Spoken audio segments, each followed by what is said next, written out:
ప్రతి క్రైస్తవుడు తెలుసుకొని అనుసరించి ఆచరించే ఒక మంచి పాఠాన్ని మీకు చెప్పాలని నేను ఆశపడుతున్నాను.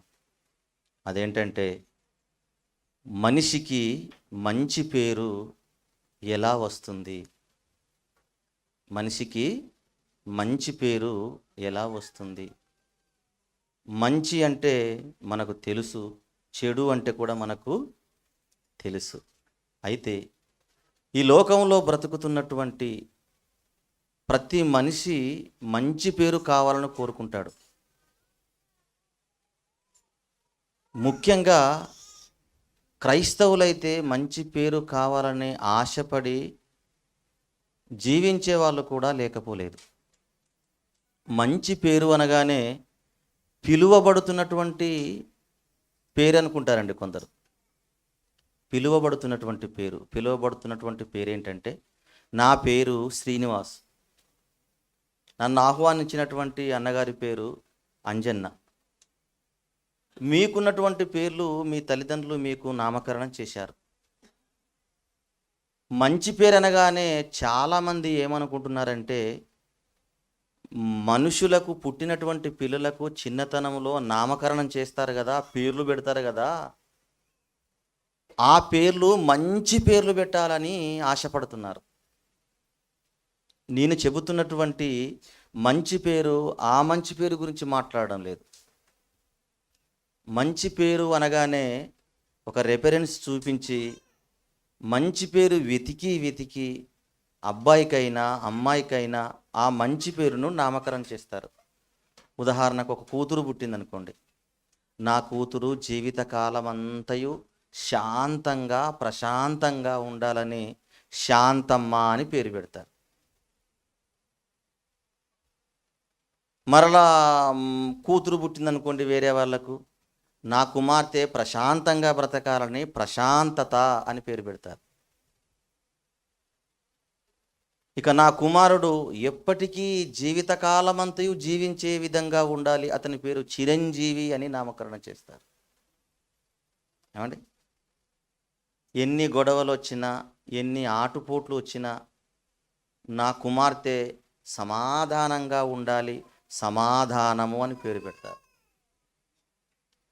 క్రైస్తవులైతే అబ్రహాం లాంటి విశ్వాసం ఉండాలి, నా కుమారునికి గొప్పగా జీవించాలి, దేవుడు పిలిచినట్లయితే ఎక్కడికైనా ఎన్ని మైళ్ళ దూరం వెళ్ళడానికైనా సిద్ధపడి ఉండాలి, అలాంటి విశ్వాసం నా కుమారునిలో ఉండాలని అబ్రహాం అని పేరు పెడతారు.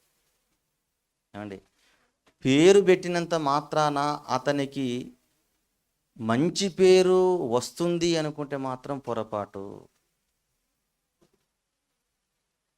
వీళ్ళకున్నటువంటి ఉద్దేశాలు ఏంటి అని మనం ఆలోచిస్తే దేవుని బిడ్డలారా, ఒకసారి సామెతల గ్రంథము 22వ అధ్యాయము 1వ వచనాన్ని కనుక మనం గమనించినట్లయితే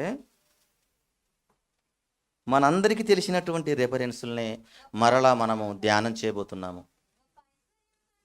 గొప్ప ఐశ్వర్యము కంటే మంచి పేరును వెండి బంగారముల కంటే దయయు కోరదగినవి. గొప్ప ఐశ్వర్యము కంటే మంచి పేరు మేలు.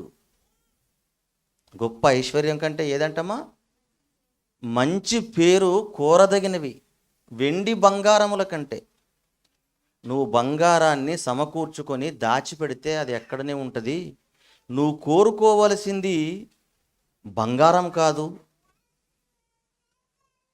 నువ్వు సమకూర్చుకోవాల్సింది ఆస్తి కాదు, ఈ లోకంలో నిలిచిపోయే విధంగా బ్రతకాలనుకున్నది నీ ఆస్తి కాదు. ఇదిగో మంచి పేరు సంపాదించుకోవాలి, మంచి పేరు. అందుకొరకే మనకు నచ్చినట్టుగా పేర్లు మన పిల్లలకు మనం పెడుతూ ఉంటామండి. అంటే మనుషులకు పెట్టేటువంటి పేర్ల గురించి మాట్లాడుతున్నాడా దేవుడు? మనుషులకు నామకరణం చేస్తారు కదండి, ఆ నామకరణం చేసేటువంటి పేర్ల గురించి దేవుడు మాట్లాడుతున్నాడా? పేరును బట్టి మనిషికి మంచి పేరు రాదండి. దేన్ని బట్టి వస్తుంది? గుణాన్ని బట్టి. మీకు ఒక మంచి విషయం చెబుతాను. మన భారతదేశాన్ని దాదాపుగా 30 సంవత్సరాలు పెద్ద పెద్ద నాయకులకు సైతము నిద్ర పట్టకుండా చేస్తూ అనేక మందిని అంతమొందిస్తూ పాకిస్తాన్లో బస చేస్తూ స్థలవాల్చుకుంటున్నటువంటి ఒక ఉగ్రవాది మనకు తెలుసు. అతని పేరు దావీద్ ఇబ్రహీం. అతని పేరేంటండి? దావీద్ ఇబ్రహీం. 2 పేర్లు కలిపి ఒకే పేరుగా పెట్టుకున్నాడు. దావీద్ అంటే డేవిడ్, చక్రవర్తి అయినటువంటి బైబిల్ గ్రంథంలో ఉన్నటువంటి దావీదు. రెండో పేరేంటి? అబ్రహాము. ఈ 2 పేర్లను ఒక చోటుకు చేర్చి దావీదు ఇబ్రహీం అని పేరు పెట్టుకున్నాడు. కానీ అతడు చేసేటువంటి పనులలో దావీదేమైనా మనకు కనబడుతున్నాడా? అబ్రహాముకు ఉన్నటువంటి విశ్వాసం మనకు కనబడుతుందా? లేదండి. అతను చేసేది ఏమండి? దొంగతనము, అనేక మందిని అంతమొందించడము, ఉగ్రవాదం పెంపొంది ఏమండి పాలు పోసి పెంచుతున్నటువంటి నరహంతకుడు.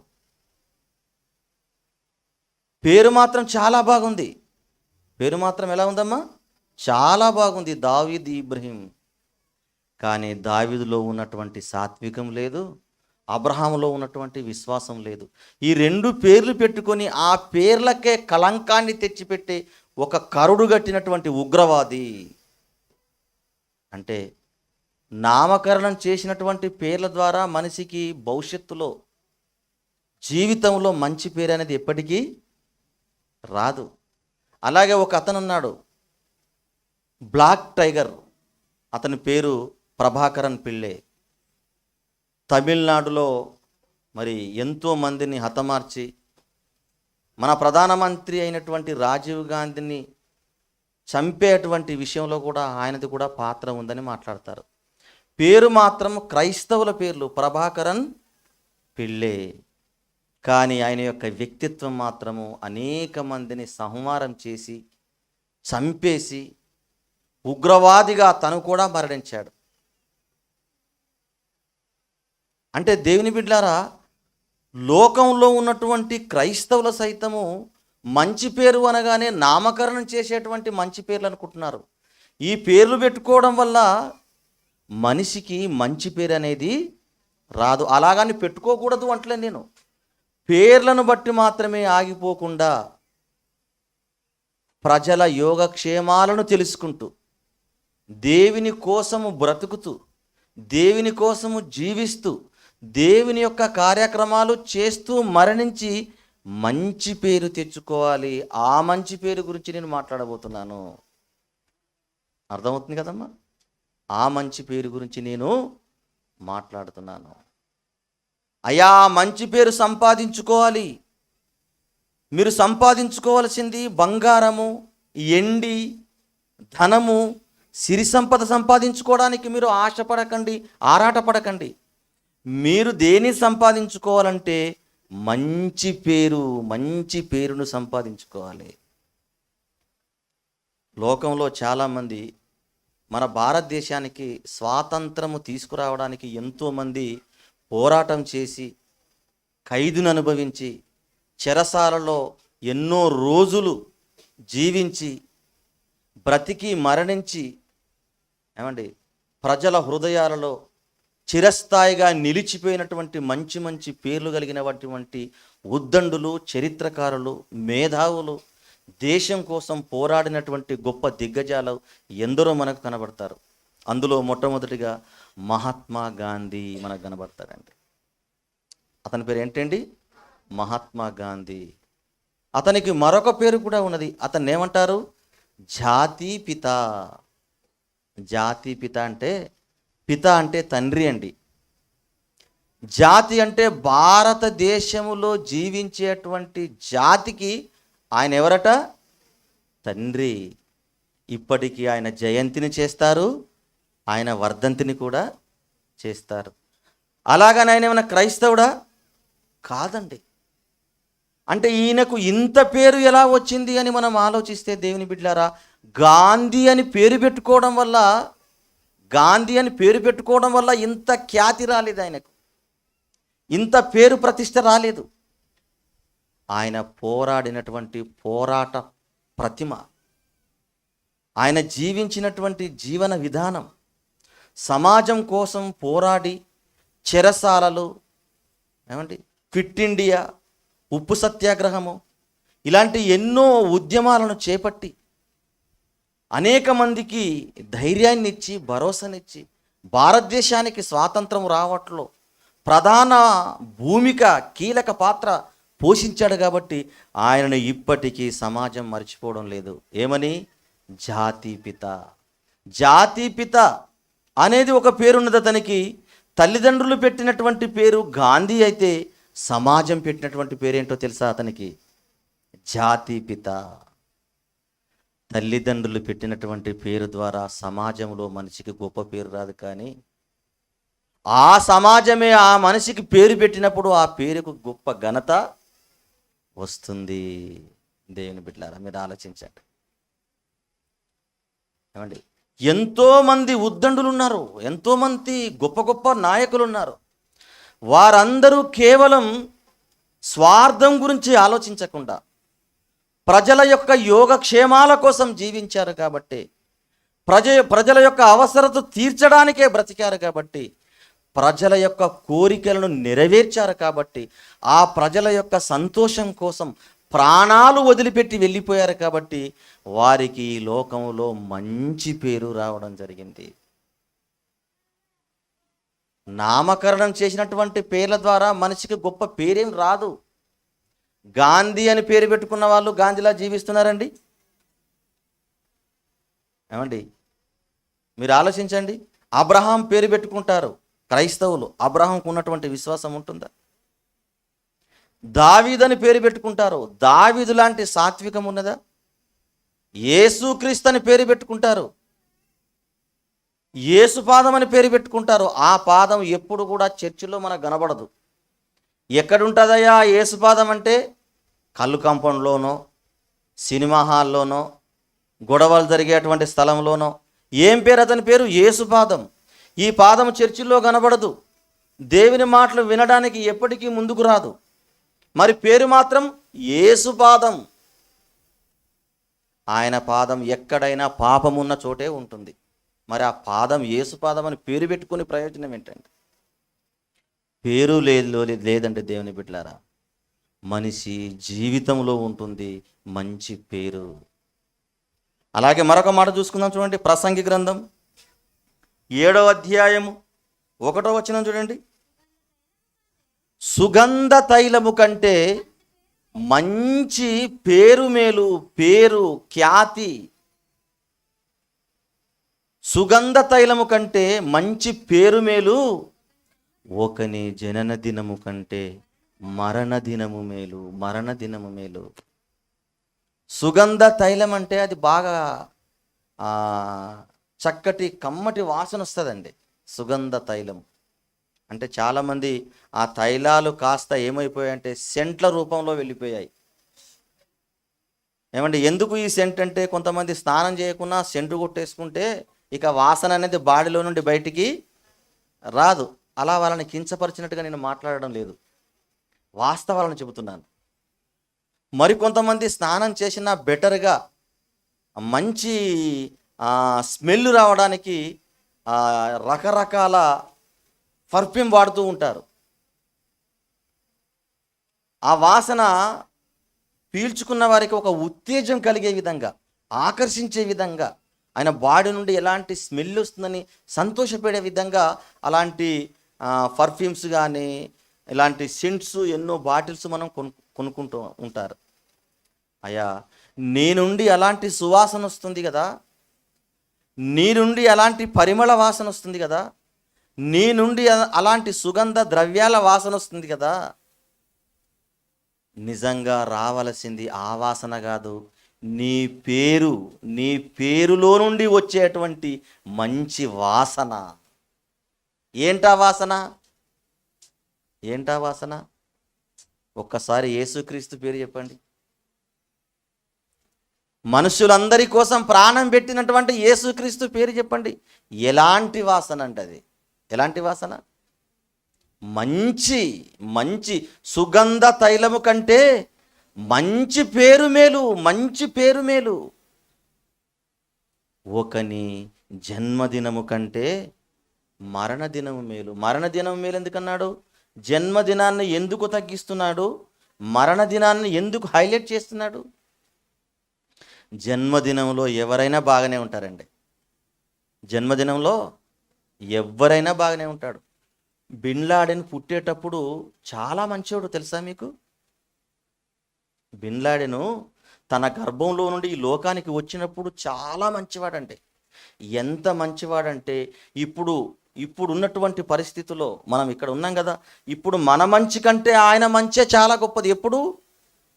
అతను పుట్టినప్పుడు, తల్లి గర్భంలో నుండి ఈ లోకంలోకి వచ్చినప్పుడు. ఒక ప్రభాకరన్ పిల్లై ఉన్నాడు కదా, అతను మనకంటే చాలా మంచివాడు. అంటే పుట్టినప్పుడు మనం ఎంతటి మంచివాళ్ళమో అతను కూడా అంతే మంచివాడు. ఒక వీరప్పన్, కిల్లర్ వీరప్పన్ పుట్టినప్పుడు చాలా మంచివాడు. ఒక బిన్ లాడెన్ పుట్టినప్పుడు మంచివాడే. ఒక గడాఫీ, ఒక సద్దాం హుస్సేన్, ఇలాంటి గుళ్ళను దోచేవారు, దొంగలు, మూర్ఖులు, కరుడుగట్టినటువంటి హృదయాలు కలిగినటువంటి వాళ్ళు, స్త్రీలను చెరిపి నాశనం చేసేటువంటి వాళ్ళు, స్నేహితులను నరికి అంతమొందించినటువంటి వాళ్ళు, పాపులు, మూర్ఖులు, క్రూరులు, కిరాతకులు, దుర్జనులు, వీళ్ళందరూ కూడా పుట్టినప్పుడు చాలా గొప్పవాళ్ళండి దేవుని బిడ్డలారా. దేవుని ఆశలతోని, దేవుని ఆశయాలతోని, దేవుని కోరికలతోని, దేవుని హస్తములతో నిర్మింపబడి ఈ లోకానికి వచ్చినప్పుడు ప్రతి పురుషుడు కానీ ప్రతి స్త్రీ కానీ అందరూ గొప్పవాళ్ళే. అందరూ గొప్పవాళ్ళు అయినంత మాత్రాన ఏమండి అక్కడ గొప్పతనం ఏముంది? ఇదిగో ఇతను పుట్టాడు, పుట్టగానే ఇతడు పాపి అనడానికి వీల్లేదు. ఇదిగో ఈవిడ పుట్టింది, ఈ పుట్టగానే ఈమె పాపాత్మురాలు అనడానికి వీల్లేదు. పుట్టేటప్పుడు ఎవ్వరు కూడా పాపులు కారు, అందరూ యథార్థపరులే. అందుగురించే ప్రసంగి గ్రంథంలో ఏమంటాడు?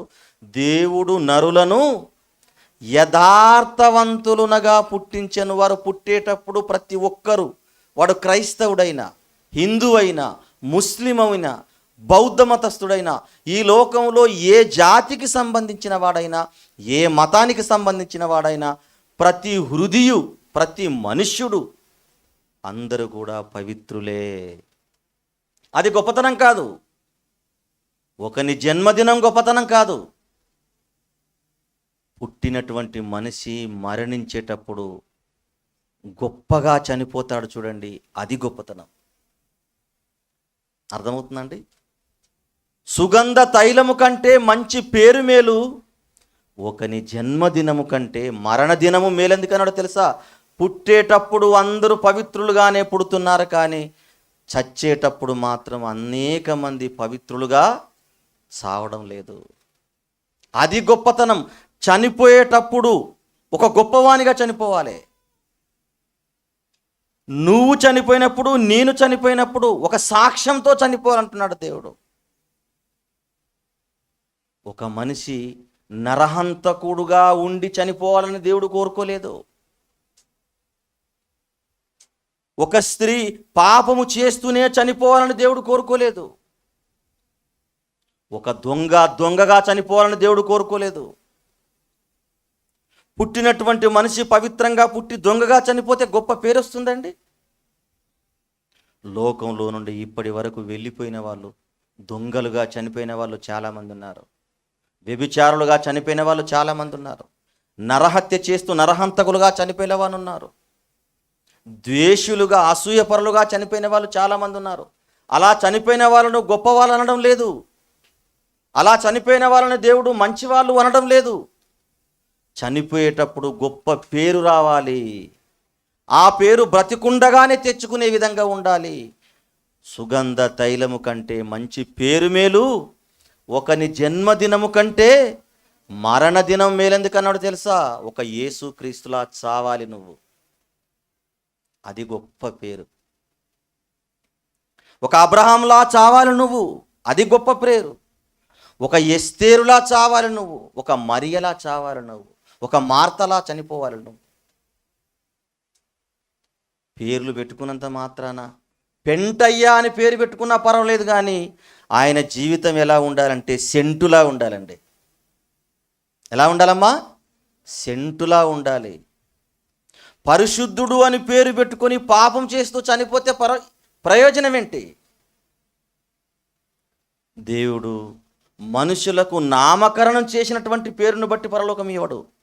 మనిషి యొక్క వ్యక్తిగత జీవితాన్ని బట్టి, వాళ్ళు చేస్తున్నటువంటి క్రియలను బట్టి దేవుడు ఏం చేస్తాడు?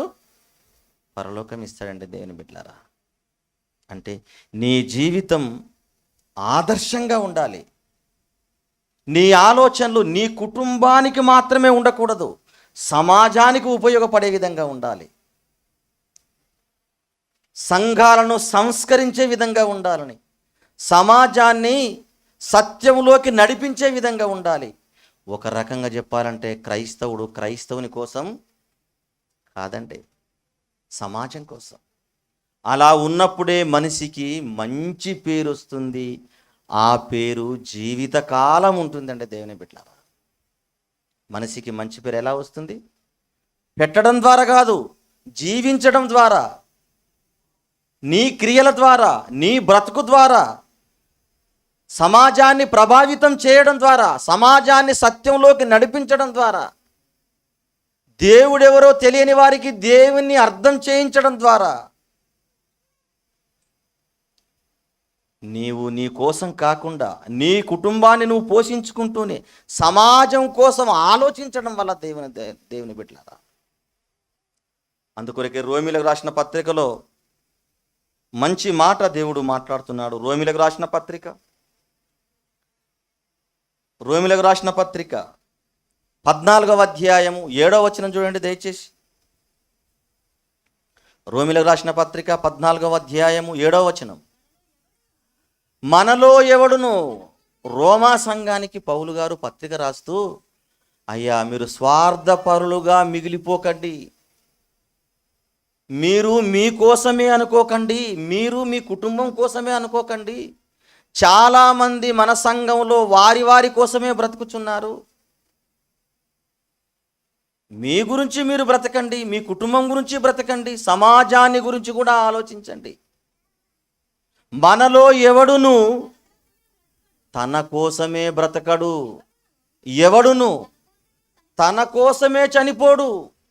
మనము బ్రతికితే కేవలం మన కోసమే బ్రతకడం కాదు, మనం జీవిస్తే కేవలం మన కోసమే జీవించడం కాదు. మనము బ్రతికినా చనిపోయినా ప్రభువారలమై ఉన్నాము, ప్రభువు పని కోసమై ఉన్నాము. మనలో ఎవడును తన కోసమే బ్రతకడు, మనలో ఎవడును తన కోసమే జీవించడంటే అర్థం ఏంటి? ఏమండి, ఉదయం లేవగానే మన గురించి ఆలోచించుకుంటాము, ఉదయం లేవగానే మన కుటుంబం గురించి ఆలోచించుకుంటాము, ఉదయం లేవగానే మన యొక్క స్థితిగతుల గురించి ఆలోచించుకుంటాము. ఆలోచించుకోవాలి, మంచిదే, కాదనడం లేదు. కనీసం ఎదుటివానికి ఏదో ఒకటి చేయాలన్న ఆలోచన లేదా? నువ్వు చేయగలవు, చేయగల సామర్థ్యత నీకు ఉన్నది. ఉండి కూడా చేయకపోతే దేవుని ముందు నువ్వు దోషిగా నిలవబడాలి కదా. నీ సామర్థ్యత కేవలం నీ కుటుంబానికి సరిపోయేంతనే ఉంటే, నీ సామర్థ్యత కేవలం నీకు సరిపోయేంతనే ఉంటే పర్వాలేదు. కానీ నీ సామర్థ్యత నీ కుటుంబానికి కావాలి, నీ సామర్థ్యత నీకు కావాలి, నీ సామర్థ్యత ఇదిగో నీ మేరలో ఉన్నటువంటి సమాజానికి కావాలి. ఏదో ఒక విధంగా, డబ్బు లేకపోవచ్చు, మాట ద్వారా సహాయం చేయండి. నీకు ఇవ్వడానికి నీ దగ్గర ఆస్తి లేకపోవచ్చు, చేయుతనివ్వండి. మీ సహోదరుల కోసం ఏదో ఒక విధంగా వాడబడండి. సమాజానికి సేవ చేయాలన్న మనస్సు నీకుంటే, కొద్ది మందినైనా దుర్మార్గతలో నుండి విడుదల చెందించి ఆ దేవుని వైపు మళ్ళించాలని ఆశ నీకుంటే, సమాజం కోసం ఇది చెయ్యాలి, నా దేవుని కోసం ఇది చెయ్యాలన్న తపన నీకుంటే, నువ్వు ఎలాగైనా ఏ విధముగైనా చేయగలవు. అందుగురించే మాట్లాడుతున్నాడు పౌలు. మనలో ఎవడును తన కోసమే బ్రతకడు, మనలో ఎవడును తన కోసమే జీవించడు. కేవలం నీవు నీ కోసమే కాదయ్యా, కేవలం నీవు నీ కోసమే కాదమ్మా. ఇదిగో మనము ప్రజల మనసులం, మనము దేవుని పిల్లలం, మనము దేవుని కోసం ఏదో ఒకటి చెయ్యాలి. అందుకొరకే మనం పుట్టాము. బ్రతికావా దేవుని కోసమే, చనిపోతావా దేవుని కోసం. నీ జీవితం ద్వారా అనేక మంది జీవితాలు మారిపోవాలి. నీ బ్రతుకు ద్వారా అనేక మంది బ్రతుకులో వెలుగులు రావాలి. నీ వ్యక్తిగత జీవితం ద్వారా అనేక మంది ప్రభావితం చెందాలి. నీవు చనిపోయిన తర్వాత నీ యొక్క సాక్ష్యాన్ని బట్టి అనేక మంది బలా బలా బలా అని పొగడాలండి. చనిపోయిన వారిని మనం ఎలాగ స్మరించుకుంటున్నాము? లోకం కోసం పాటుపడిన వారినే ఇప్పటికీ స్మరించుకుంటున్నారు. లోకం కోసం జీవించిన వారినే ఇప్పటికీ వారి యొక్క వర్ధంతి జరుపుతున్నారు, వారి యొక్క జయంతిని జరుపుతున్నారు. అలాంటప్పుడు ఆత్మీయ జీవితానికి కావలసినటువంటి మాటలను దేవుడు ఎంతగానో బైబిల్లో పొందుపరిచినప్పటికీ, నీవు నీ కోసం కాదు క్రైస్తవుడా, నీవు నీ కోసం కాదు క్రైస్తవురాలా, నీవు నీతో పాటు అనేక మందిని దైవత్వంలోకి రప్పించాలి. నీ సాక్ష్యాన్ని బట్టి అనేక మంది మార్పు చెందాలి. ఆ భావజాలాలతో, అలాంటి సుగుణాలతో పుట్టినటువంటి నీవు ప్రవక్తలు, పరిశుద్ధులు జీవించినట్టుగా నువ్వు జీవించినప్పుడే నీకు మంచి పేరు వస్తుంది. మరలా చదవమ్మా మాట. మనలో ఎవడును తన కోసమే బ్రతకడు, ఎవడును తన కోసమే చనిపోడు. మనము బ్రతికినను ప్రభు కోసమే బ్రతుకుచున్నాము, చనిపోయినను ప్రభు కోసమే చనిపోచున్నాము. మీరు ఆలోచించండి దేవుని బిడ్డలారా, మనిషికి మంచి పేరు ఎలా వస్తుందో మీరు ఆలోచించండి. మనిషికి మంచి పేరు ఎలా వస్తుందండి? ఒక సంఘాన్ని ఏర్పాటు చేసుకున్నారు యెరూషలేములో. అప్పటికి అపోస్తలులు 12 మంది ఉన్నారండి. యూదా మిస్ అయిపోయాడు, యూదా స్థానంలో మరొకరిని ఎంపిక చేసుకున్నారు. సంఘం చాలా డెవలప్ అవుతుంది, చాలా డెవలప్ అయిపోయింది. ప్రపంచ దేశాల్లో ఒకే ఒక సంఘం కనబడుతుంది, అది అపోస్తలులు ప్రారంభించినటువంటి క్రీస్తు సంఘం. ఆ సంఘంలో గొడవలు ప్రారంభమయ్యాయండి. ఆ సంఘంలో స్త్రీల ద్వారా గొడవలు ప్రారంభమయ్యాయి.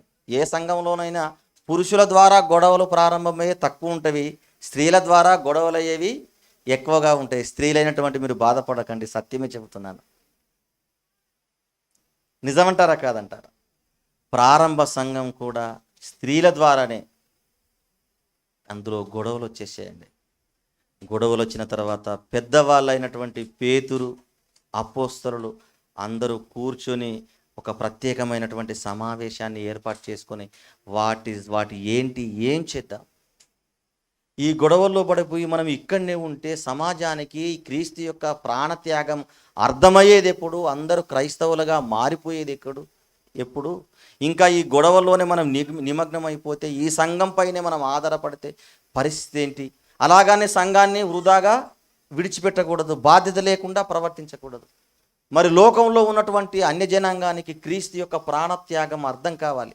మరి ఏం చేద్దామని వాళ్ళు కూర్చొని మంచి పేరు పొందిన వారిని కొంతమందిని ఎంచుకున్నారటండి. అపోస్తల కార్యములు 6వ అధ్యాయము 3వ వచనం.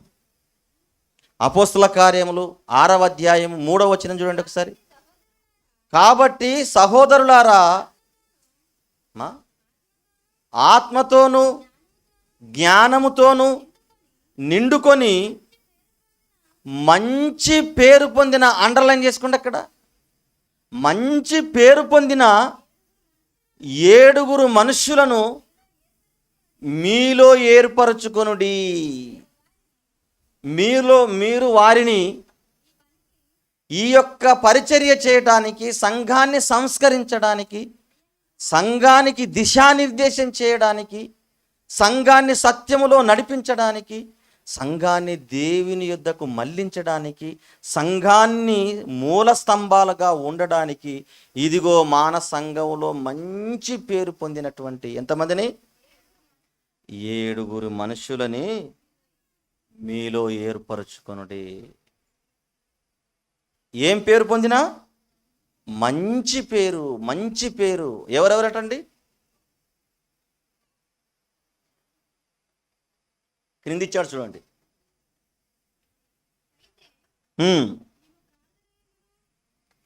వీళ్ళు ప్రార్థన యందును వాక్య పరిచర్య యందును ఎడతేక యుందురని వారితో చెప్పినప్పుడు 7 ఎంపిక చేసుకున్నారటండి. మంచి పేరు పొందిన వారు ఎవరంటే చూడండి, 6వ అధ్యాయము 5వ వచనం. ఈ మాట అపోస్తలులు చెప్పినప్పుడు ఆ సంఘము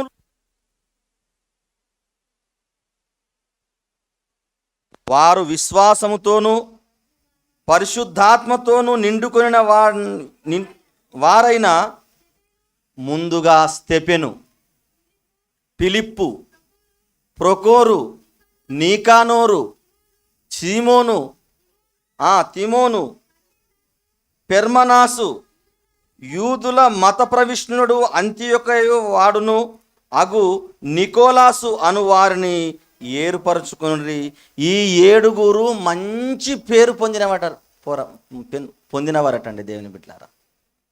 సంఘంలో గొడవలు అవుతున్నాయి. సంఘాన్ని సంస్కరించడానికి, సంఘాన్ని దేవుని వైపు మళ్లించడానికి, సంఘాన్ని ఒక గాడిలో పెట్టడానికి, మరణించిన తర్వాత ఆ సంఘం అంతా పరలోకానికి వెళ్ళడానికి మన సంఘంలో ఉన్నటువంటి మంచి పేరు పొందిన వారు 7 కావాలి. ఆ 7 మీరు చెప్పినట్టుగా వినండి అని 7 ఎంపిక చేశారట. ఎంపిక చేసిన వారిలో మొదటి స్థానం ఎవరిది? స్తెఫెను. 2వ స్థానం ఎవరు? ఫిలిప్పు. 3వ స్థానము ప్రొకోరు. వీరు 7 2 మాత్రం మనకు తెలుసండి. ఎవరు? స్తెఫెను, ఫిలిప్పు. ఈ స్తెఫెను రాళ్లతో కొట్టబడి చంపబడినవాడు. ఈ ఫిలిప్పు నపుంసకునికి బాప్తిసం ఇచ్చినటువంటి ఫిలిప్పు. వీళ్ళు స్తెఫెను అనే పేరును బట్టి గొప్పవాళ్ళు కాలేదండి. వారి యొక్క వ్యక్తిత్వాన్ని బట్టి, వారు దేవుని ఎడల బ్రతికే భక్తిని బట్టి, సమాజం కోసం పోరాడినటువంటి విధానాన్ని బట్టి, సమాజం కోసం, దేవుని కోసం ప్రాణం పెట్టినటువంటి విధానాన్ని బట్టి స్తెఫెను ఎంత వీరుడో, ఎంత గొప్పవాడో మీకు తెలుసండి. మంచి పేరు పొందినటువంటి 7 మొదటి స్థానం అండి. ఎవరిది? స్తెఫెను. నిజంగానే మంచివాడా? నిజంగానే మంచి పేరు పొందినవాడండి? నిజంగా దేవుని బిడ్డలారా, పౌలు తరువాత గొప్పగా ఒక వీరుండ్లా, ఒక సైనికులో యుద్ధంలో చనిపోయినటువంటి ఒక వీరుండ్లా చనిపోయింది ఎవరు అని మనం ఆలోచిస్తే స్తెఫెనేనండి. ఎంత గొప్పవాడంటే దేవుని బిడ్డలారా, ఎలా బ్రతికాడు, ఎలా మరణించాడు అని మనం ఒకసారి క్షుణ్ణ పరిశీలన చేసినట్లయితే స్తెఫెను ఎలా బ్రతికాడో చూడండి. 8వ వచనం. స్తెఫెను కృపతోను బలముతోను నిండినవాడై ప్రజల మధ్య మహత్కార్యములను మహత్కార్యములను గొప్ప సూచక క్రియలను చేయుచుండెను. మహత్కార్యములు ఏమండి? మహాత్ముని మహత్కార్యములు, గొప్ప సూచక క్రియలు. మంచి పేరు పొందిన వాళ్ళు ఏ కపటం లేక, ఏ రాజకీయం లేక ఎంపిక చేశారండి. కానీ నేటి సమాజంలో ఎలాంటిని ఎంపిక చేస్తున్నారు మీరు ఆలోచించండి. భక్తి ఉండదు, విశ్వాసం ఉండదు, సాక్ష్యం ఉండదు. ఏమండి? మనుషులకు నచ్చే విధంగా ప్రవర్తిస్తే ఇతను సంఘంలో వాక్యం చెప్పడానికి అర్హుడు అంటాం మనం. కానీ ఆనాటి కాలంలో ముఖాన్ని చూసి ఇవ్వలేదండి. దేని చూసి ఇచ్చారు?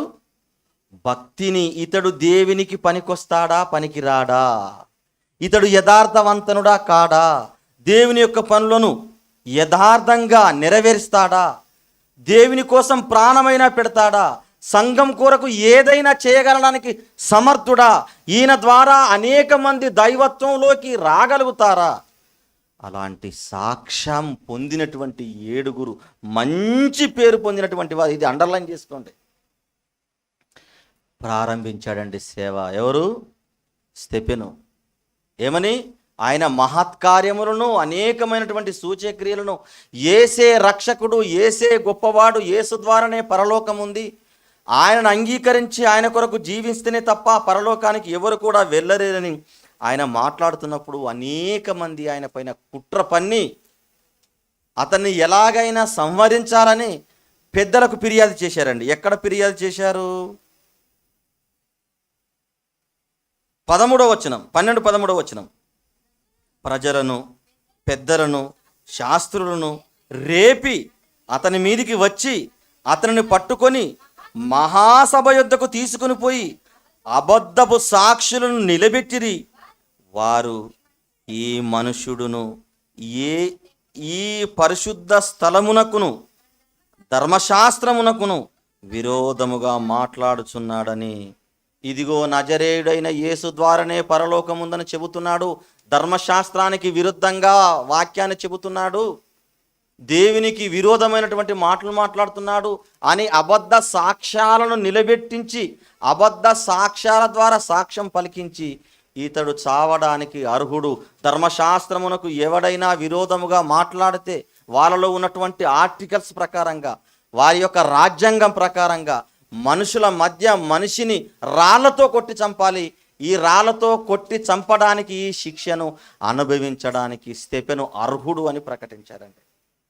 ఏమయ్యా స్తెఫెను, నువ్వు చెప్పింది వీళ్ళు చెబుతుందంతా నిజమేనా అని ఆ పెద్దలు, పరిసయ్యులు, ధర్మశాస్త్రోపదేశకులు మాట్లాడినప్పుడు అతడు ఆత్మ పరవశుడై మాట్లాడినటువంటి ప్రసంగం మనందరికీ తెలుసు.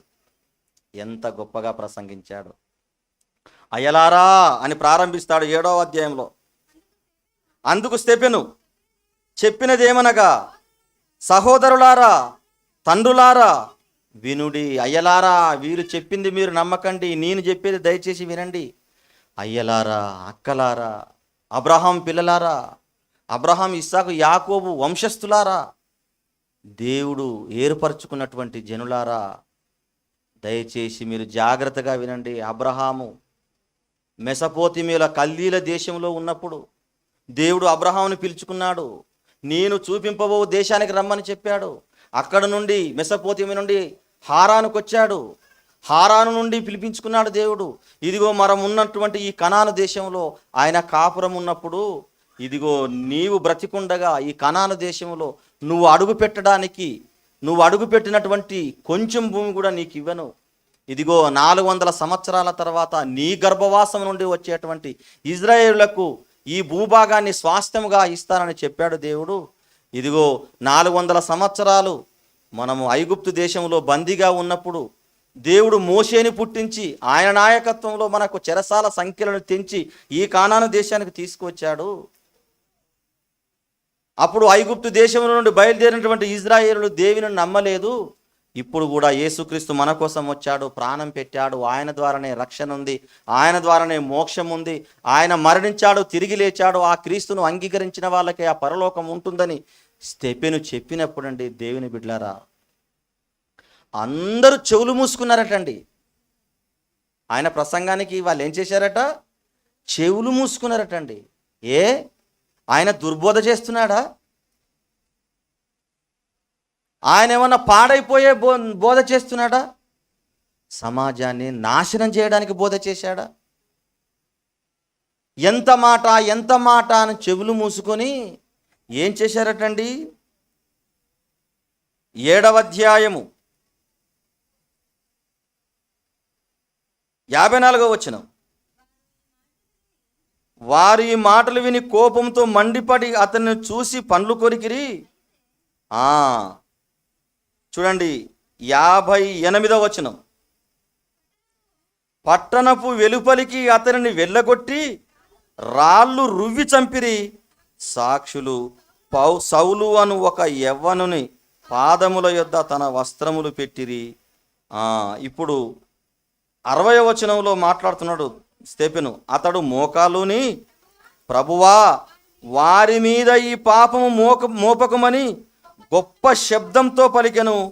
ఈ మాట పలికి నిద్రించెను. తండ్రి నీ చేతికి నా ఆత్మను అప్పగించుకొనుచున్నానని వాళ్ళు ఏం చేశారటండి? రాళ్లతో కొట్టినప్పుడు తండ్రి నీ చేతికి నా ఆత్మను అప్పగించుకున్నానని చెప్పి అందరూ చూస్తుండగానే కళ్ళు మూసి చనిపోయాడటండి. మీరు బాగా వినాలి. రాళ్లతో కొడితే ఎలా ఉంటుందో మీరు ఆలోచించండి దేవుని బిడ్డారా. ఖడ్గంతో ఒకేసారి చంపబడితే బెటర్ అండి. ఖడ్గంతో ఒకసారి చంపడము బెటరు. ఒక స్ట్రోక్ వచ్చి అక్కడికక్కడనే కుప్పకూలి చనిపోవడం బెటర్ అండి. బ్రెయిన్ స్ట్రోక్ వచ్చి అక్కడక్కడనే చనిపోవడం బెటర్ అండి. యాక్సిడెంట్ అయి చనిపోయినా బెటరే. కానీ ఈ రాళ్ల దెబ్బలు ఎలా ఉంటామంటే, ఇప్పుడు ముక్కుకు తగిలింది అనుకోండి, ముక్కుకు తగిలిన సెకండ్కే కన్నుకు తగిలింది అనుకోండి, కన్నుకు తగిలిన సెకండ్కే నొసటికి తగిలింది అనుకోండి. ఇలా రాళ్లతోనే కొట్టబడి చంపడం అంటే ఎంత దారుణమైన మరణం మీరు ఆలోచించండి దేవుని బిడ్డలారా. మీకెవరికైనా ఒక రాయి దెబ్బ తగిలిందో తగలలేదో కానీ నేను చిన్నతనంలో నాకు ఒక రాయి దెబ్బ తగిలిందండి. ఇక్కడ మేము ఇద్దరం ఆడుకుంటున్నప్పుడు ఒక అతను రాయితో ఇసిరి కొట్టినప్పుడు నాకు ఇక్కడ తగిలిందండి. నేను అక్కడనే మూర్చిపోయాను. చిన్న రాయితో కొడితే ఒక్క రాయి దెబ్బకే నేను ఒక 10 నిమిషాల వరకు నేను మూర్చపోయి తిరిగి లేవలేదు. నేను లేవడానికి 10 నిమిషాలు పట్టింది. ఇప్పుడు మీరు ఆలోచించండి, మీకు అర్థం కావడానికి చెప్తున్నాను. ఒక రాయి దెబ్బతోనే మూర్చపోతే ఆ రాళ్ల దెబ్బలు ఎంత భయంకరంగా ఉంటాయో మీరు ఆలోచించండి దేవుని బిడ్డలారా. ఎంత భయంకరంగా ఉంటాయి. కొట్టడం కొట్టడం కొట్టడం కొట్టడం చనిపోయేంత వరకు వచ్చినటువంటి జనము కొట్టగానే తండ్రి నీ చేతికి నా ఆత్మను అప్పగించుచున్నానని మరణించాడండి. ఇతను చనిపోయి ఎన్ని సంవత్సరాలు అవుతుంది? దాదాపుగా 2000 సంవత్సరాలు అవుతుంది. ఎన్ని సంవత్సరాలమ్మా? దాదాపుగా 2000 సంవత్సరాలు అవుతుంది. ఇప్పటికీ ఆయన వ్యక్తిగత జీవితాన్ని బట్టి జీవించే ఉన్నాడు. ఆయన వ్యక్తిగత జీవితాన్ని బట్టి జీవించే ఉన్నాడు. ఇది ఎలాంటి పేరండి? ఎలాంటి పేరమ్మా? మంచి పేరు. మీ నాన్న పేరు మీకు గుర్తుంటుంది. మీ నాన్న పేరు మీకు గుర్తుంటుంది. మీ తాత పేరు కూడా గుర్తుండవచ్చు. ఆ తాత పేరు, ఆ తాతని కన్నా తాత పేరు తెలుసా? తెలుసా అండి? బాగా ఆలోచించండి. ఆ తాత పేరు తెలుసా? తెలియదు. అంటే దాదాపుగా 2000 సంవత్సరాలలో ఒక తరానికి 70 సంవత్సరాలు లెక్కిస్తే దాదాపుగా 30 తరాలు, 3 ఏళ్ళు 21. 2000 సంవత్సరాలలో ఒక తరానికి 70 సంవత్సరాలు పెట్టుకుంటే 30 తరాలు అవుతుంది. 3వ తరము మీ తాత పేరు చెప్పమంటే నేను చెప్పడం లేదే.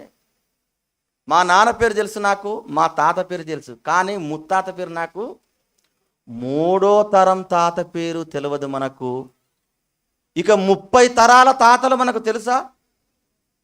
కానీ స్తెఫెను 30 తరాల ముందు ఉన్నటువంటి వ్యక్తి, ఆ పేరు ఇప్పటికీ మనం స్మరించుకుంటున్నామంటే ఎంత మంచి పేరు!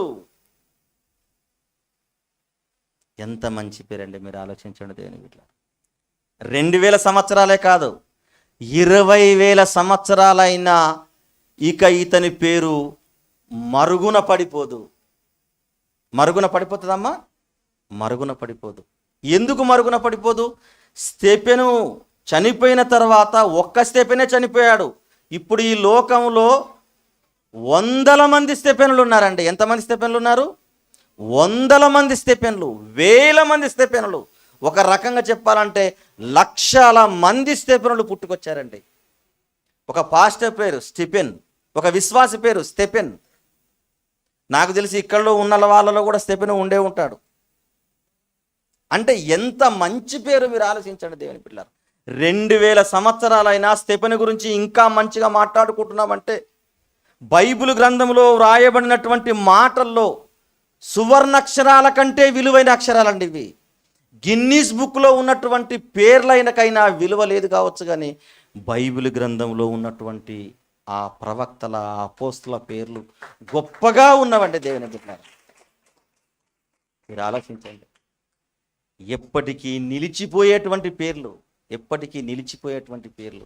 మనిషికి మంచి పేరు ఎలా వస్తుందంటే సమాజం కోసం జీవించినప్పుడు, సమాజాన్ని దేవుని వైపు మళ్లించినప్పుడు, సమాజాన్ని దేవుని మాటలతో నింపినప్పుడు, నీవు నీ కోసం బ్రతకనప్పుడు. స్టెఫెనుకు భార్య లేదంటారా? స్టెఫెనుకు పిల్లలు లేరంటారా? కాంప్రమైజ్ కావచ్చు కదా సార్, జరిగితే జరిగి ఉండొచ్చని ఆయన కాంప్రమైజ్ కావచ్చు కదా.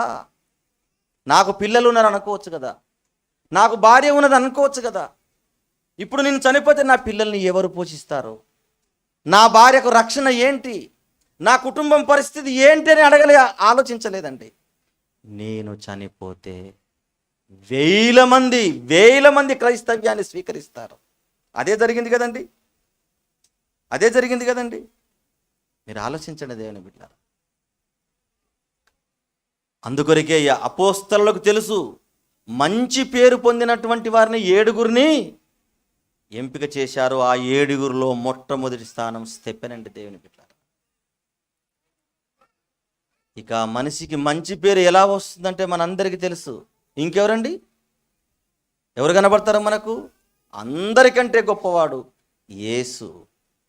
ఆ పరలోకాన్ని విడిచిపెట్టి ఈ లోకం, ఒక పౌలు, నేను యేసుక్రీస్తును పోలి నడుచుకున్న ప్రకారం మీరు నన్ను పోలి నడుచుకునండి. వీళ్ళందరూ కూడా ఏమండి, మంచి పేరు తెచ్చుకోవడానికి బ్రతికిన వాళ్ళండి. అనేక మందికి మంచి పంచిన వారండి దేవుని బిడ్డలారా. ఏమండి, అక్కడక్కడ మన కనబడుతుంటారు. దేశానికొక్కలు, జిల్లాకొక్కలు, కులానికొక్కలు అన్నట్టుగా మనకు కనబడుతుంటారు. నిజంగా ఈ ప్రాంతంలో మనం చూసినట్లయితే మీ అందరికీ తెలుసు యాదగిరి అంజన్న. ఆయనకున్నటువంటి గొప్ప ధనమేమి లేదు అతనికి. ఏమండి, తనకున్నటువంటి పెద్ద ఆస్తులేమి లేవు. తనకున్నటువంటి సామర్థ్యతను బట్టి, ఏమండి, నేను ఈ కొద్ది రోజుల్లో నాకు పరిచయమైనటువంటి విధానాన్ని బట్టి అటు సైదాపూర్ కానివ్వండి, ఇటు నారాయణపేట కానివ్వండి, తర్వాత ఇక్కడ మన యాదగిరి కావచ్చండి, అక్కడ గుల్బర్గా కావచ్చండి. కొంతమంది మంచి అన్న కాడ చెడు కూడా ఉంటుంది, కొంతమంది వ్యతిరేకులు ఉంటే ఉండవచ్చు. కానీ ఎక్కువ మంది హృదయాలను, ఎక్కువ మందికి కావలసినటువంటి ఆయన ఎంతగానో తన వంతు పాత్రగా పోషిస్తున్నాడండి. నిజంగా మా అల్లుడు కానీ నేను కూడా చాలా దగ్గరుండి చూశాము. నిజంగా ఆయనకు అలాంటి మనసు ఉండడం చాలా మంచిదండి దేవుని బిడ్డలారా. ఇలా ఒక స్థలాన్ని తీసుకోవాలి, వెంచర్ చేయాలి, నాతో పాటు అనేక మంది ఉండాలి, వాళ్ళందరికీ నా వంతుగా ఏదో కొంత బాధ్యతగా నెరవేర్చాలి. ఏదో ఒక విధంగా ఏమండి ఆ పంచాయతీలకు వెళ్ళి వారికి మంచి 4 మాటలు చెప్పి నిలబెట్టడం అంటే అది చాలా మంచి వ్యక్తిత్వం, మంచి గుణాలండి. తన కోసం తనకే కాకుండా అనేక మంది, కొంతమందికైనా మంచి చేయాలన్న ఒక మంచి ఉద్దేశం కలిగిన వాళ్ళు కొంతమందే ఉంటారండి దేవుని బిడ్డలారా. ఇక మనం క్రైస్తవులం, ఏదో ఒక విధంగా వాడబడాలి, ఏదో ఒక విధంగా మనిషికి సహాయం చేయాలి. ఏమండి, మీకు 20 లక్షలు ఫండ్ వచ్చేది కదా, నాకు అంతకుముందు వచ్చినప్పుడే చెప్పాడండి. నిజంగా ఆ ప్రయాస చూడండి, 20 లక్షల రూపాయలు తీసుకురావడం అంటే మంచి సుపరిచితమైనటువంటి పరిచయాలు ఉంటేనే తప్ప అలాంటి తీసుకురావడానికి కష్టమవుతుంది. వారితో మాట్లాడి ఏదో ఒక విధంగా మన జాతి వాళ్లకు, ముఖ్యంగా మన క్రైస్తవులకు ఏదో రకంగా హెల్ప్ చేయాలన్న ఒక మంచి ఉద్దేశంతో పడుతున్నటువంటి ప్రయాస అసలు ఎంత గొప్ప ప్రయాసనో మీరు ఆలోచించండి దేవుని బిడ్డలారా. అలాగని మీరు కూడా, ప్రతి ఒక్కరు కూడా చేయూతనివ్వాలి. మీకున్నటువంటి సామర్థ్యతను బట్టి మీరు సమాజానికి కావలసినటువంటి వారు, దేవుని పనులు చేయాల్సినటువంటి వారు చేయూతనివ్వండి. మానవులం అన్నప్పుడు ఎంతో కొంత ఏదో ఒక చోట తప్పిపోతాం కావచ్చు. ఆ తప్పును పెద్దగా తప్పుగా చేయడానికి వీల్లేదు. ఎవరైనా సరే మనకు చేతనైనంత మట్టుకు మంచి చేయాలి, కానీ చెడు చేయడానికి వీల్లేదు. బైబిల్ గ్రంథంలో ఉన్న వాళ్ళందరూ ఒకరితో ఒకరు చేయుతనిస్తూ, ఒకరికొకరు ప్రోత్సహించుకుంటూ, ఒకరినొకరు ఆదర్శించుకుంటూ, ఒకరికొకరు స్ఫూర్తిదాయకంగా ఉంటూ, ఒకరికొకరు యోగ్యులుగా ఉంచుకుంటూ, దేవుని వైపు మళ్ళిస్తూ, దేవుని కొరకు జీవించినటువంటి ఎంతోమంది భక్తులు ఉన్నారు. అలాంటి మంచి పేరు కోసం ప్రయత్నం చేయాలి. ఒక యేసు ఎంత మంచి పేరు, ఒక పౌలు ఎంత మంచి పేరు, ఒక స్టెఫెను ఎంతగా గొప్పగా జీవించాడు, అపోస్తలులు ఎలాగా మనుషుల కోసం ప్రాణాలు పెట్టారు. మీరు ఆలోచించండి దేవుని బిడ్డలారా. ఎవడును తన కోసమే బ్రతకడు, ఎవడును తన కోసమే చనిపోడు. మనము బ్రతికినాను ఆ దేవుని కోసమే, మనం చనిపోయినను ఆ దేవుని మాటల కోసమేనని మనం ప్రతి ఒక్కరం గుర్తించాలని నేను మనస్ఫూర్తిగా కోరుకుంటున్నాను. చివరిగా హెబ్రీయులకు రాసిన పత్రిక 11వ అధ్యాయము 36వ వచనం చూడండి. మరికొందరు తిరస్కారములను, కొరడా దెబ్బలను, మరిబంధకములను అనుభవించిరి, రాళ్లతో కొట్టబడిరి, రంపములతో కోయబడిరి, వధింపబడిరి, శోధింపబడిరి, ఖడ్గముతో చంపబడిరి, గొర్రె చర్మములను వేసుకొని దరిద్రులై ఉండి శ్రమపడి హింస పొందుచు అడవులలోను, కొండలలోను, గుహలలోను, సొరంగాలలోను ఆకలి దెప్పకలతో అలమటించిపోయి దిగంబరులుగా ఉండిరి, వస్త్రాలు లేక చర్మాలు కప్పుకొనిది. ఎందుకంటే వారికి ఈ లోకము యోగ్యమైనది కాదు అని క్రింద మాట్లాడతాడు. అంటే అట్టి వారికి ఈ లోకము యోగ్యమైనది కాదు. వాళ్ళు ఉండే చోటు ఈ లోకం కాదు. వాళ్ళందరూ కూడా పరలోకంలో ఉండవలసిన వాళ్ళు, పరలోకానికి వెళ్ళవలసిన వాళ్ళు. ఇక్కడ ఒక స్వామిదాసన్న, ఒక స్వామన్న, ఒక ఎల్ల స్వామన్న, ఒక రంగన్న సహోదరుడు ఈరోజు బాప్తిసం తీసుకున్నాం కదా, బాప్తిసం ఇవ్వడానికి నాతో పాటు నీళ్ళలో దిగాడు కదా సహోదరుడు. అంటే ఎవరికి వారు వారి వారి వంతు పాత్రను పోషించినట్లయితే సంఘము డెవలప్ అవుతుంది, సంఘాన్ని దేవుని వైపు మళ్ళించినట్టు ఉంటుంది, సంఘాన్ని ఇంకా బలపరిచినట్టుగా ఉంటుందండి దేవుని బిడ్డలారా. వీళ్ళందరూ ఆ మంచి పేరు కోసమే ప్రాకులాడారు, ఆ మంచి పేరు కోసమే ఈ లోకంలో దరిద్రులుగా, హీనులుగా, సమస్తము ఎరి కూడా ఏది లేనట్టుగా బ్రతికి సంఘాన్ని సంస్కరించడానికి, దేవుని వైపు మళ్ళించడానికి, దేవుని కోసం బ్రతికిన వాళ్ళు. కాబట్టి దేవుని బిడ్డలారా, మనిషికి మంచి పేరు గ్రంథం వరకు ప్రతి ఒక్క యెషయా, ఒక యెహెజ్కేలు, ఒక ఇర్మియా గ్రంథం వరకు ప్రతి ఒక్క యెషయా, ఒక యెహెజ్కేలు, ఒక ఇర్మియా, అపోస్తలుడు, పెద్ద ప్రవక్తలు, చిన్న ప్రవక్తలు, యేసుక్రీస్తు, రాజులు, చక్రవర్తులు, మేధావులు, బైబిల్ గ్రంథంలో ఉన్నటువంటి గొప్ప గొప్ప శాస్త్రులు దేనికోసం పాటుపడి చనిపోయారంటే పరలోకానికి వెళ్ళడానికి, ప్రజలను దేవుని వైపు బలంగా నిలబెట్టడానికే వాళ్ళు చనిపోయారు. అలాంటి మంచి పేరు సంపాదించుకున్నారు. ముఖ్యంగా ఆ మంచితనాన్ని బట్టి, ఆయనకున్నటువంటి వాని స్వభావం బట్టి వాడు సంతోషపడతాడటండి. ఆ చివరిగా ఆ రెఫరెన్స్ చూసుకొని మనం ముగించుకుందాము. సామెతల గ్రంథము 14వ అధ్యాయము 14వ వచనం. సామెతల గ్రంథము 14వ అధ్యాయము 14వ వచనం. అమ్మా, మార్గమును వానికే వెక్కసమగును, మంచివాని స్వభావము వానికే సంతోషమిచ్చును. మంచివాని స్వభావం ఎలా ఉంటుందంట? వానికే సంతోషాన్ని ఇస్తాడండి. అంటే స్వభావం అంటే వ్యక్తిత్వం, గుణం. దుర్మార్గంగా బ్రతికి నేను మంచివాణ్ణి అని చెప్పుకుంటే వాడు లోపట మాత్రం వానికి ఏమనిపిస్తుంది? నేను మంచివాణ్ణి కాను అని తనకు తాను తెలుసుకుంటాడు. కానీ మంచివానికి ఉన్నటువంటి గుణము ఎంత గొప్పదో చెబుతున్నాడు. మంచివాని స్వభావము వానినే ఏం చేస్తుందట? సంతోష పెడతాదట. మంచివాని గుణము వానినే సంతోషపెట్టినప్పుడు బయట వారిని సంతోష పెట్టదా?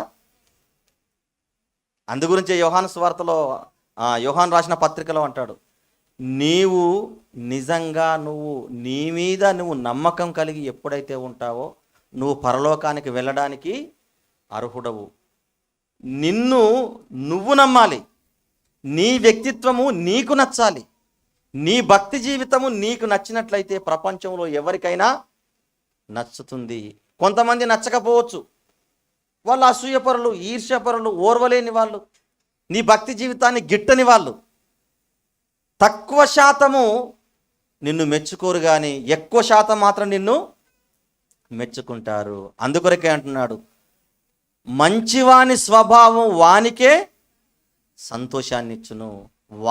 వాడు సంతోషపరుచుకున్నవాడు ఎదుటివానికి ఎలాగైనా సంతోషపరుస్తాడు. కాబట్టి దేవుని బిడ్డలారా, గుణాలు, వ్యక్తిత్వాలు, క్యారెక్టర్లు, ఏమండి, దేవుని యొక్క కార్యక్రమాలు, ప్రజల కోసం ఏదో ఒకటి చెయ్యాలన్న తపన ఉన్నవాళ్ళు ఎప్పటికీ స్థిరస్థాయిగా మంచివాళ్ళుగానే నిలిచిపోతారు.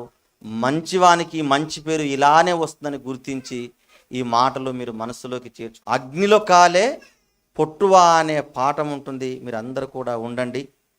మరి ఆ పాఠాన్ని నేర్చుకుందాము, ప్రార్థించుకుందాము. పెంటయ్య అని పేరు పెట్టుకొని సెంటులా బ్రతికిన అతడు గొప్పగా నువ్వు అనే తన్ని హక్కున చేర్చుకుంటావు నాయన.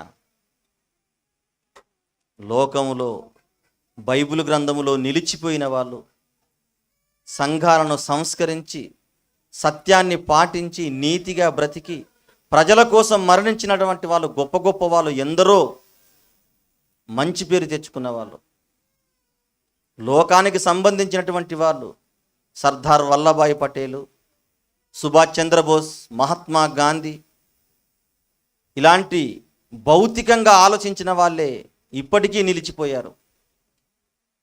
కానీ ఆత్మీయంగా పోరాడుతున్న ప్రతి ఒక్కరూ నీ ఆలోచనలతో జీవించి తన కుటుంబాన్ని తను రక్షించుకుంటూ చేతనైనంత మట్టుకు సమాజం కోసం బ్రతికినట్లయితే నాయన, నీ ఉద్దేశాలను వినిపించి భక్తిలో నిలిపినట్లయితే తండ్రి, వారు చనిపోయిన వాళ్ళ ఆశయాలు మాత్రం ఎప్పటికీ జీవిస్తూ ఉంటాయి తండ్రి. 4 కాలాల పాటు చనిపోయిన వారిని గుర్తుకు చేసుకుంటారు తండ్రి. అలాంటి మంచి మనస్సు చేరువచ్చిన బిడ్డలందరికీ అనుగ్రహించుమని తండ్రి, ప్రజల కోసం పాటుపడుతున్నటువంటి అంజనని జ్ఞాపకం చేసుకోమని వేడుకుంటూ, స్వామనని, ఎల్లసామనని నాయన, అలాగే శేఖర్ గారిని, తర్వాత మరొక సహోదరుడు అన్నగారిని, అందరినీ జ్ఞాపకం చేసుకోమని, చేరువచ్చినటువంటి నీ బిడ్డలందరినీ జ్ఞాపకం